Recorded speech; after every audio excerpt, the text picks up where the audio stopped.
Hi friends, అందరూ బాగున్నారు కదా. నేను కూడా బాగానే ఉన్నాను. కొంచెం యాక్సిడెంట్ అయితే అవుతుందో మనం అయితే వీడియోలో అయితే ఏం తెలియపోయాను. మన టైం బ్యాడ్ చూసారు కదా, ఇదిగో ఇట్లా కనపడుతున్నాయి కదా, నూతికి తగిలింది. చాలా చచ్చి అయితే బయటపడ్డాను. చనిపోయాను అనుకున్నారు అందరూ కూడా. అయితే నాకు తగిలిన యాక్సిడెంట్ చూసి అక్కడ వాతావరణం చూసి చనిపోయానని అనుకున్నారు. ఆ దేవుడు కరుణించి నన్ను అయితే బతికించేసాడు. అందులోనూ మీ అందరి ఆశీస్సులతో సహా. చూశారు కదా, కాలు కూడా బాగా నొప్పి అయ్యి, కాలు అయితే రాడ్లు వేయడం నొప్పితో బాగా వాసిపోయింది. అలా అయితే మనము బాధపడుతున్నాం అన్నమాట.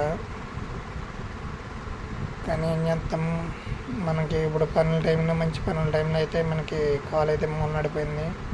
Please like and subscribe, bell icon ఆన్లో పెట్టుకోండి ఫ్రెండ్స్.